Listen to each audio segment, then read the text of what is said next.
আমরা জানি আগুনে পুড়ে হচ্ছে সোনা কাঠি হয়।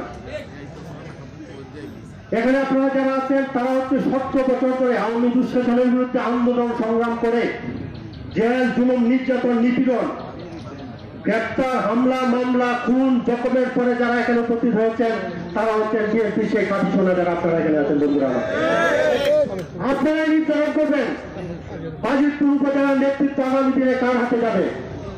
আপনারা নির্ধারণ করবেন বাজিতপুরের উপজেলার নেতৃত্ব কার নেতৃত্ব পরিচালিত হবে। আমরাই নির্ধারণ করব বাজিতপুরের উপজেলার নেতৃত্ব কি প্রক্রিয়া পরিচালিত হবে। বন্ধুরা আমার, আজকে সামনে একটা সম্মেলন আছে। সম্মেলন উপলক্ষে অনেকের অনেক বক্তব্য আছে। আমরা শুনেছি সাইবেরিয়ার সেই শীতের পাখির কথা শুনেছি, সেই বসন্তের কুকিলের কথা শুনেছি।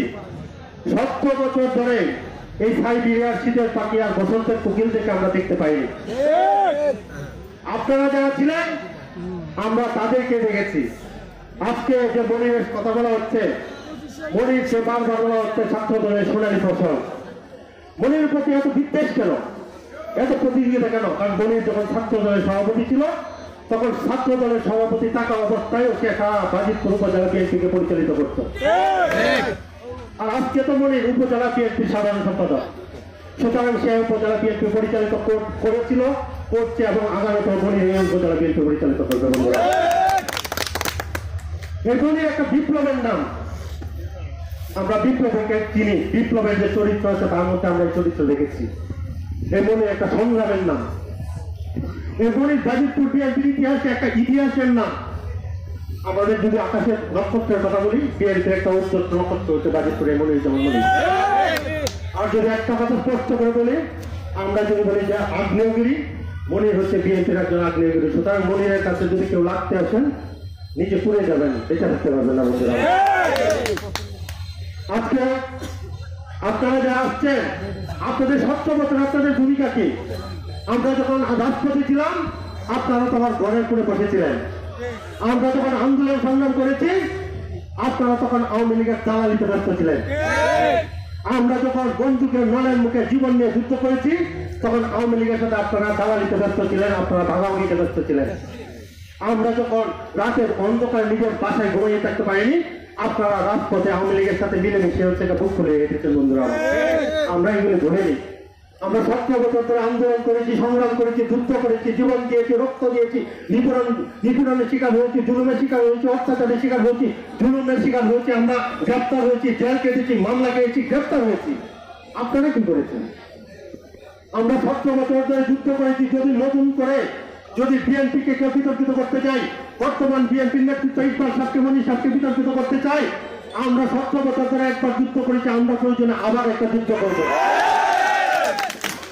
এই যুদ্ধটা হবে দেশপ্রেমিকদের সাথে বেঈমানদের, দেশপ্রেমিকদের বিরুদ্ধে। আমাদের দেশপ্রেমিক যারা, আমাদের বেঈমান যারা আছে তাদের বিরুদ্ধে, আমরা বিপ্লবী যারা আছে তাদের।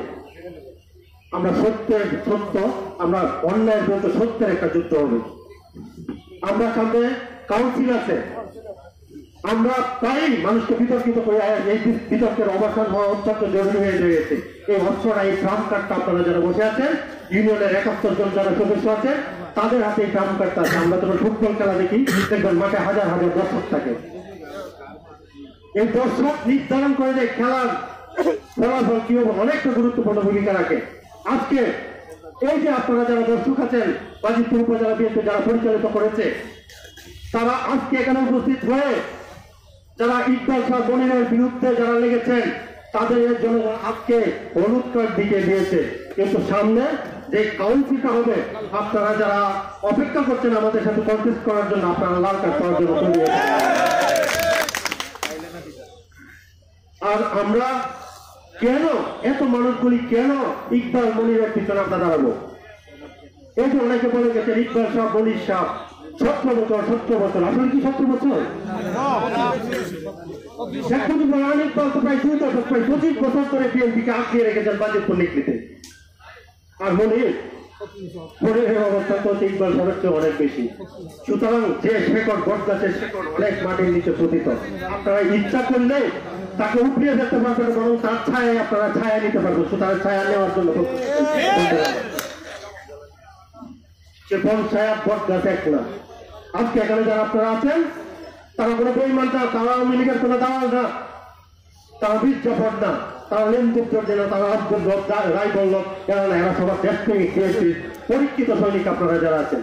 সুতরাং আমরা আপনাদের কাছে অনুরোধ করবো, সামনে যে আমাদের নির্বাচন দ্বিবার্ষিক সম্মেলন আসছে, এই সম্মেলন দিন আমরা আজকে শুধু ৭১-৭১-এর কথা আমরা শুধু